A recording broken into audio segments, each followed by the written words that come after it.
Croeso I sesiwn Trosedd y Chosb 13 mer arfer ffitidfil.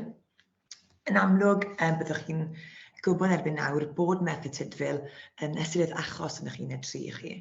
Felly, yn amlwg, mae yna gwestiynau mynd I fod yn seiliedig ar ferthyr yn eich papur Trosedd y Chosb. Felly, mae'r sesiwn yma mynd I fod yn seiliedig ar ferthyr, ac byddwn ni'n edrych ar gwestiynau 6 marc ac 12 marc.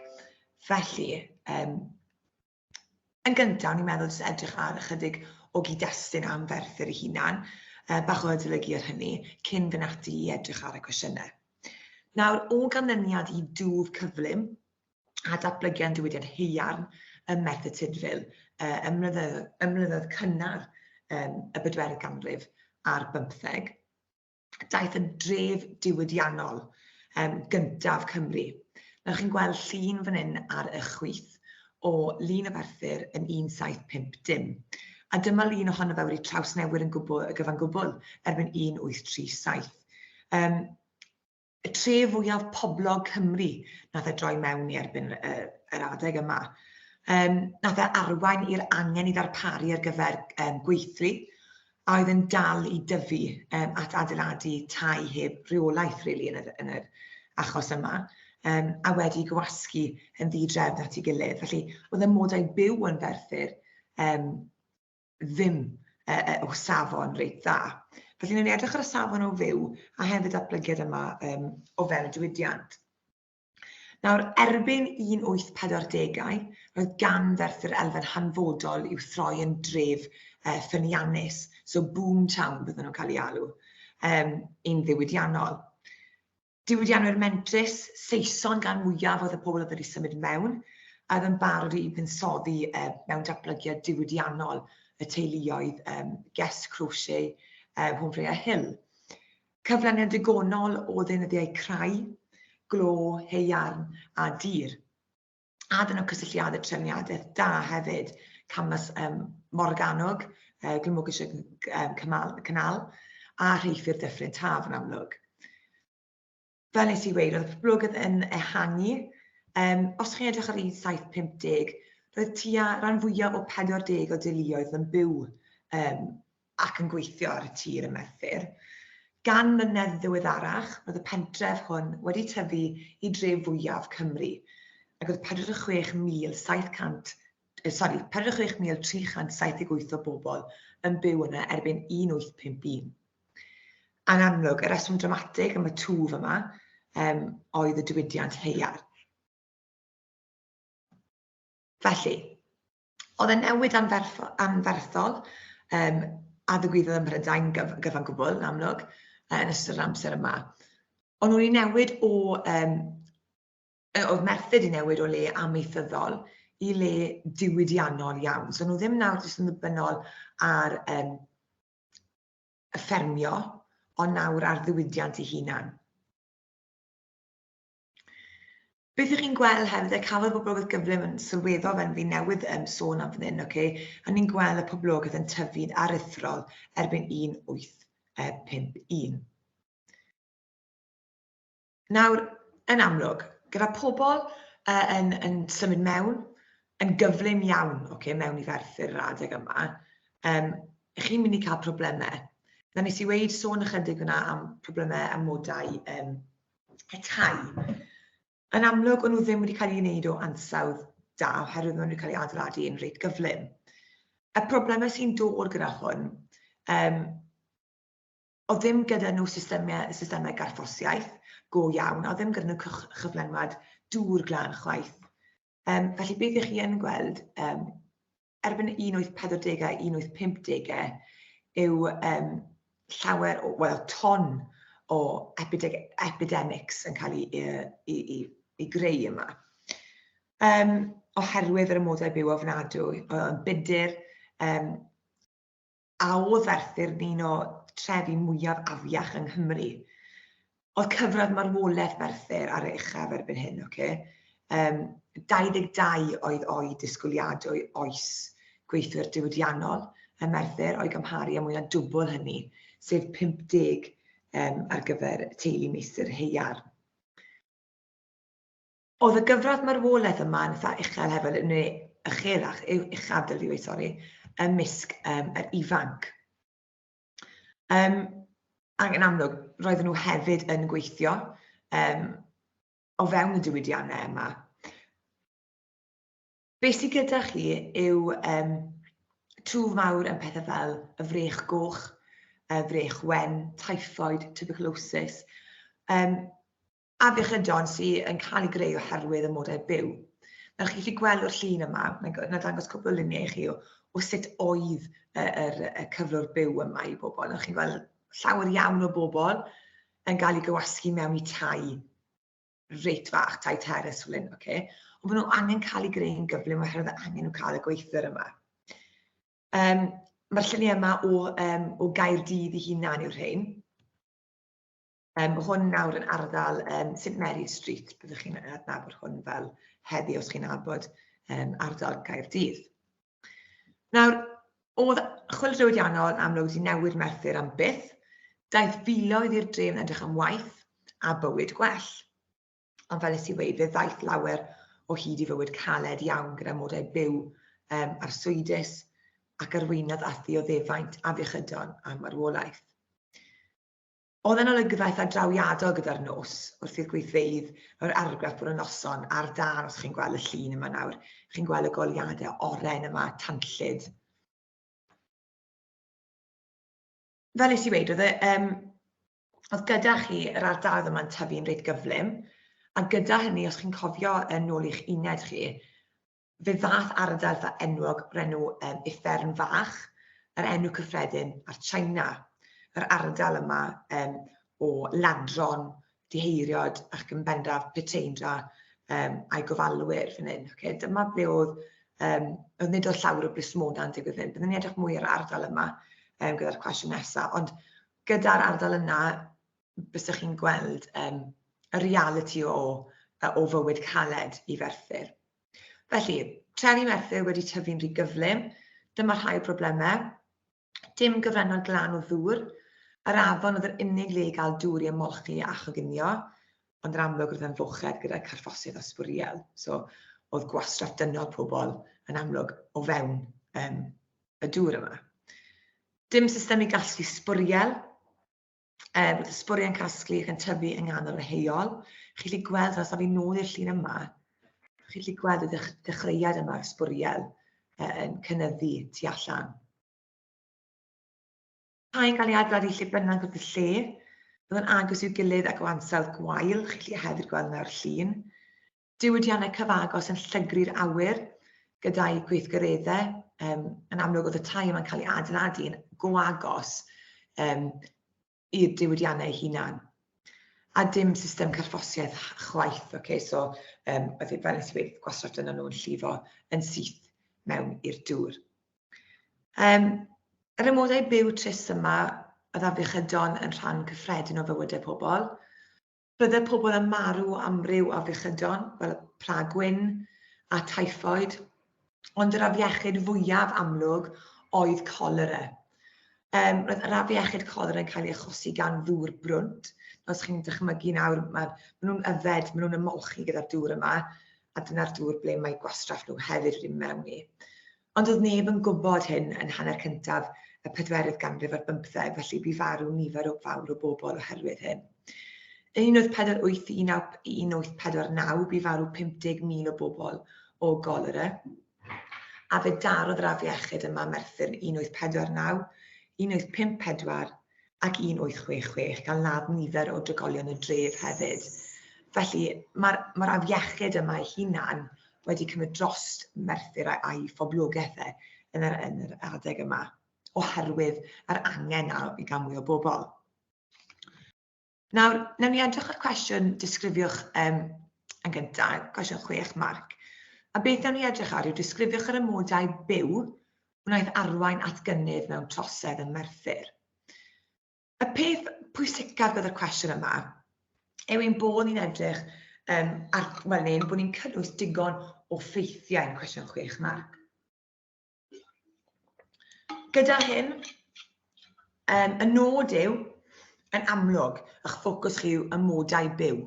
a'r gynnydd mewn troseddu. So, sut oedd yr amodau byw yma wedi cynyddu y troseddau ni'n gweld yn Ferthyr? Be byddwn ni'n gweud fel y meini prawf sy'n gweld yn y bocs pink yma, disgrifio amodau byw, pa troseddau welir y gynnydd, 3 phwynt penodol wedyn. Mae rhaid chi gofio, nid oes angen i chi esbonio pam. Dydy'r cwestiwn yma ddim yn gweud esboniwch yr amodau byw oedd arwain gynnydd mewn troseddau. Mae jyst yn gweithio chi disgrifio nhw. Felly, chi ond yn gweithio fi beth oedd yr amodau byw fel. Nid oes angen i chi ddweud wrtho fi yn union beth oedden nhw, neu pam oedden nhw wedi datblygu. Okay? Chi jyst yn dweithio fi beth oedden nhw, a wedyn beth oedd y cynnydd yn y troseddau ni'n gweld yn Merthyr. Felly, cwbl o bethau allwn ni i drafod yn y gwestiwn yma. Yn y bocsys piws, bydd i roi yr amodau byw eu hunan, a wedyn yn y bocsys pink, byddwn ni'n gweud, okay, pinky, byddwn ni'n gweud cynnydd mewn troseddau. Felly, y rai piws yma, yr amodau byw, yn 1.7.6 dim, roedd Merthyr yn bentref gyda 42, fel ni wedi gweud, okay, yn unig, tua 40 o deuluoedd, 1.8.1 tyfodd y dref gyda 8,000 o drigolion, ac erbyn 1.851 roedd 46,000. Felly, ni chi gweld fel bys ni'n rhoi chydig gyd-destun o'r gynnydd yma gyntaf. Wedyn chi'n mynd i roi beth mae'r yr ehangiad yma, neu'r ehangiad cyflym yma wedyn wedi achosi. Felly, mae'r amodau byw yn difrifol, tai o safon isel yn difrifol o orlawn, a'r amodau'n afiach. Lledaenodd epidemics o glyfedau cholera, typhus a tuberculosis yn gyflym iawn. Wedyn, erbyn 1840, ym Merthyr oedd cyfradd marwolaeth uchaf yn holl drefi Cymru, oherwydd y sgil yma o'r amodau byw. Okay? Felly, byddwn ni'n rhoi reina'n gyntaf gyda chi ar edrych ar y 3 phwynt o'r amodau byw. Nawr, sut maen nhw wedi cynyddu'r troseddau yma? Felly, ardal wnaeth yn ardal slym, maen nhw China, so byddwn ni'n sôn am y ardal yma o fewn y gyd-destun yma ar amodau byw. Okay? So edrych ar y ffaith bod amodau byw mwyaf aflan yn Mhrydain, strydoedd cul heb lawer o air yn llifo drwyddyn nhw, ac yn llaw tai gorlawn. Felly llifwch yr amodau byw yna i fewn i'r cynnydd mewn troseddau. Hon y ardal na'r pobl yn mynd iddi, y ro fwyaf drwy enwog yng Nghymru gyfan, ffai bobl feddw lladron canfon a ffiteindra. Wedyn, se Henry Dilla yn sylwi nad unrhyw dau bach yno, felly roedd y trigolion yn taflu eu trigolion eu strydoedd, fel nes i gweud, ddim toiledau, felly bod y pobl trota wedyn yn byw yn y slymiau yma, so mae'r amodau gweithaf yma. Y canlyniad yma wedyn amlwg oedd troseddu. Yn 1841, allan o gyfanswm o 34 cwnsibl, oedd yn ffurfio heddlu newydd sydd wedi ganol cafodd 12 i roi yn Merthyr. A roedd hyn o'r enw drwg oedd Merthyr troseddu. Felly, chi'n gallu gweld hynny nawr, mae'r amodau byw yma, pobl yn rwystredig oherwydd yr amodau yma, felly maen nhw'n troi at drosedd mwyn ceisio gwella eu bywyd nhw, i cael ychydig mwy o arian mwyn gwella hyn maen nhw'n cyflwr o fyw. Felly, gyda'r cwestiwn yma, fel nes i sôn, mae rhaid i chi canolbwyntio'n gyfan gwbl yn gyntaf ar yr amodau byw. Dyna beth mae'n gofyn i chi, disgrifiwch yr amodau byw. Mae ffocws yn mynd i fod ar hynny, gan wedyn arwain at y drosedd yma. So chi yn mynd i sôn am China. Os chi ddim yn sôn am China am y fath o cwestiwn yma, mi fydd yna broblem, byddwch chi ddim yn cael y farciau uchaf bosib fyny, achos chi heb sôn am y lleoliad fwyaf cyffredin am drosedd yn yr adeg yma i chi. Gyda'r cwestiwn esbonio wedyn, pam oedd yna gymaint o droseddu? Wel, os ydym ni'n sôn yn gyntaf am ychydig o droseddu oedd yn bodoli yma, nawr, oedd gyda chi troseddau oedd yn glwm gyda'r diwydiannau hunan, ond byddwn ni'n gweud y 4 mwyaf, bydd y troseddau achoswyd gan drodi, troseddau'n gysylltiedig â'r gweithfeydd haearn, troseddau gysylltiedig â amser hamdden, a wedyn troseddau natur rhywiol. Y rai o ran amser hamdden, bysen nhw'n mwyaf drysydd yn dosbarthu hwnnwedig achosion feddwol ac ymddygiad afreolus. Ymysodiadau meddwl yn un o'r rhan o 5 o'r holl achosion troseddau a cafodd ei ganfod yn Ferthyr. Mai digwyddiadau ymwneud dynion oedd ymladd a'r meddwi yn bennaf, cafodd rai menywod enw drwg am ei ymddygiad afreolus, ar y llawer ohonyn nhw'n byw yn ardaloedd fel China. Falle bod chi'n edrych ar person fel Julie Carroll, menywod fel Brecon Jane Powell, Snuffy Nell fel Sylvian a C.V. Stack Edwards, rhai o'r meddwon gweithaf yn Merthyr, gaf nhw bach o reputation am ei hunan. Gallai achosion eithafol hefyd o feddwod hefyd egluro diffyg cynhyrchu yn y gweithfeydd heiar, oherwydd yn amlwg y sgil yma byddai ddim yn gweithio gyda chi'n mynd i'r gwaith y dydd ar ôl ni. Trosedd natur rhywiol wedyn, y trosedd fwyaf cyffredin y dosbarth hwn oedd peteindra y dre, yn dwyn o person. Yn Merthyr yn dref gorllewin gwyllt fel petai, a chanddi canran uchel o beteindra, a'i gofalwyr yn gamblwyr, twyllwyr a lladron. Ar y cyfan, lleolwyd yr elfen droseddol yn rhannau tlotaf y dref, ardal slum China, oedd y rhan fwyaf ohonyn nhw. Oedd yn amlwg enw eitha drwg gyda'r peteiniaid yma yn China, o ddwyn oddi wrth cwsmeriaid nhw. Unwaith y bydde dydyn nhw'n tu mewn i'r peteindi, bydde'r peteindiau yn annog i yfed ac feddwi'n llwyr, ac felly wedyn bydden nhw'n dwyn ohonyn nhw. Dwyn eitemau eitha gwerthfawr fel oriawr, esgidiau ac arian wedyn nhw iddyn nhw gwerthu ymlaen. Nawr, yr un falle mwyaf amlwg i'w wneud gyda'r amodau byw yma, bysa'r y troseddau i'w wneud gyda tlodi. Roedd bron 70% o'r holl achosion ladrata yn adroddwyd amdano yn ymwneud â dwyn dillad, bwyd, glo neu ddwyn o'r person. Yr adnoddau sydd angen arnoch chi i fyw bysa'r pethau yma. Llawer o troseddu hwn yn gysylltiedig â'r crwydron a'r carddatwyr. Yn amlwg bych chi wedi edrych ar hynna'n barod yn y cyfnod cyntaf yma. Dwi'n eiddo cwmni hefyd yn gweithfeydd heiar, bysa'r un o bod yn gyffredin hefyd. Gyhyddo dros 100 o bobl rhwng 1848 ac 1854 yn Merthyr ac Aberdaw ddwyn glo o'r gweithwyr heiar. Felly, yma hefyd gyda chi'n amlwg y system dryc, cyflogau diwydiad heiarn yn dibynnu ar werthiant heiarn roedd yn creu. Pan byddai'r pris heiarn yn gostwng, byddai'r meistr heiarn yn ymateb trwy gostwng cyflogau pobl, fel y gwnaeth yn dirwasgiad 1815-1816, pan gafodd cyflogau eu lleihau o hyd at 40%. Cafodd gostyngiad tebyg mewn cyflogau rhwng 30% a 60% y blynyddoedd 1833, 1842 ac 1848. Yn amlwg oedd hwn yn dwysau'r tlodi ymhlith teuluoedd dosbarth gweithiol,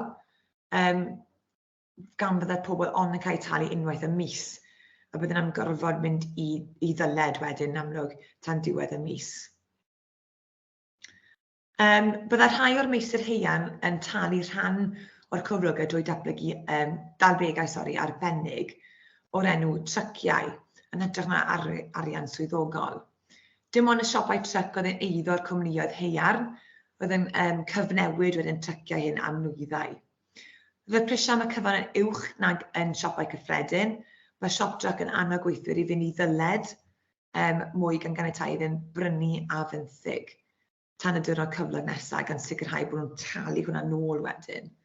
Mae 2 o 4 meistr heiar yn Merthyr yn gweithredu'r system dryc. Sefydlodd teulu Guest Shop Dryc yn Nowlais yn 1796, ac oedd teulu Humphrey hefyd yn gweithredu'r system dryc yn y Darren.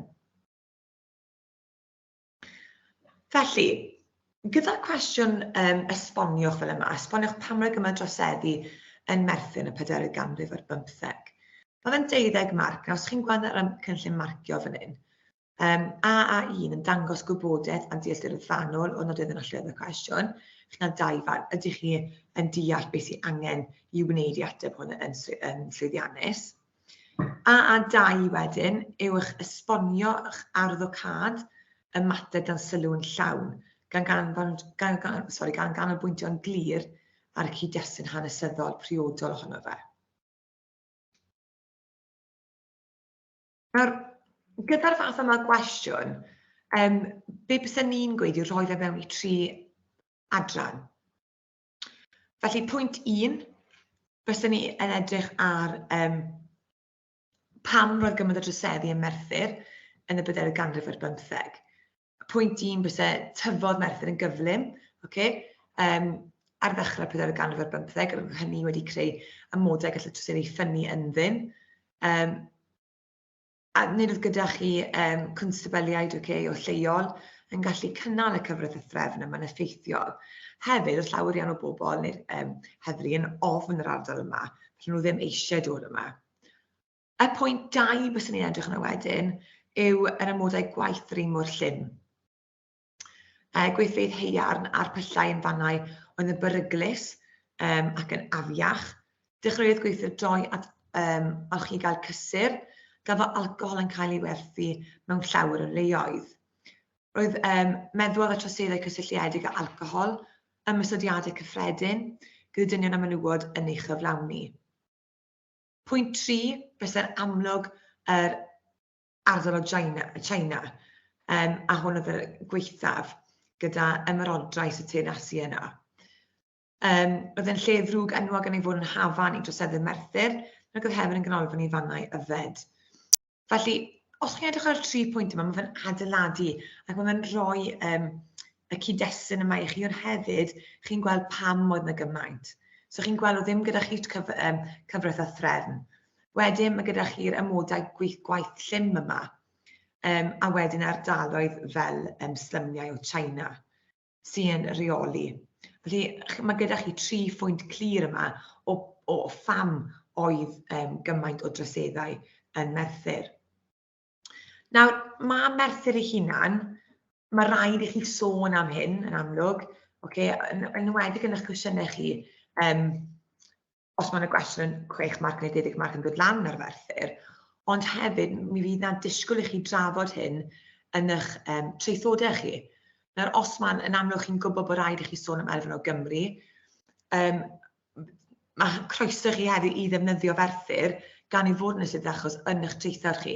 Chi'n amlwg wedi adolygu fe oherwydd mae'n disgwyl bod yna gwestiwn seiliedig yn dod yno fe. Felly, defnyddiwch y gwybodaeth nawr sydd gyda chi'n barod. Paidwch o gystraffu hynny. Mae gyda chi'r gwybodaeth, defnyddiwch eich manteisio chi trwy gydol y bapur, dim yn unig ar cwestiynau yn seiliedig ar Merthyr ei hunan. Felly, rwy'n gobeithio bod y trawsolwg yma ar Merthyr wedi helpu chi gyda eich gwybodaeth ar hynny ei hunan, ac yn amlwg ar cwestiynau 6 marc a 12 marc hefyd.